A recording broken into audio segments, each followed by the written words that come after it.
माचे ओती माचे हो रही है साल राधा सुन तो रंगे बिरंगे गाल राधा सुन तो गोरे रंगे बिरंगे गाल राधा सुन तो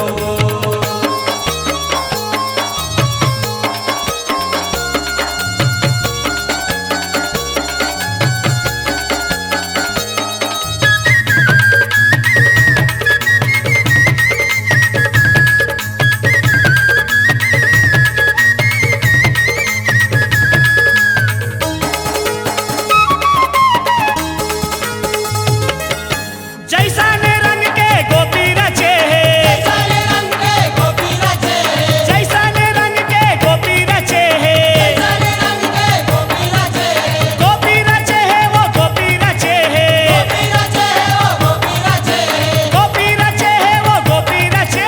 गोपी रचे वो गोपी रचे ओसने रंग के ओसने रंग के ओसने रंग के हवा गुआल राधा सुन तो गोरे रंगे बिरंगे गाल राधा सुन तो गोरे रंगे बिरंगे गाल राधा सुन तो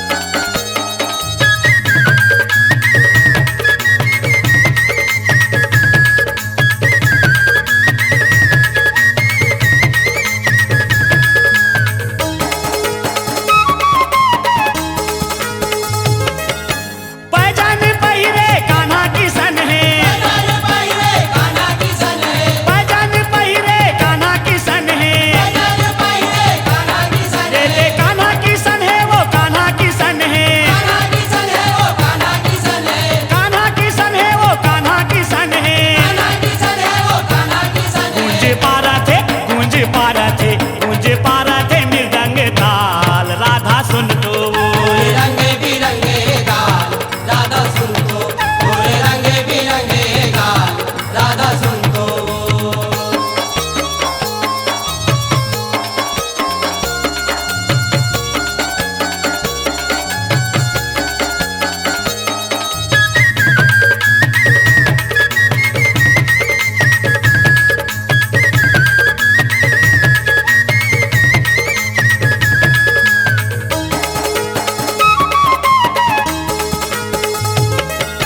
काला सा पट के देखा थे जाहिर काला सपट के देखा थे जाहिर काला सा पट के देखा थे जाहिर काला सपट के देखा थे जाहिर ये देखा थे जाहिर वो देखा थे जाहिर देखा थे जाहिर वो देखा थे जाहिर ये देखा थे जाहिर वो देखा थे जाहिर देखा थे जाहिर वो देखा थे जाहिर मिलखी बिन मिलखी बिन मिलखी बिन ऐसे है हाल राधा सुन तो गोरे रंगे बिरंगे गाल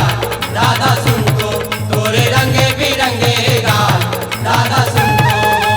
सुन तो वो राधा सुन तो वो सुन तो वो राधा सुन तो वो कौन बोथे है कौन बोथे है कौन बोथे है तोला गुलाल राधा सुन तो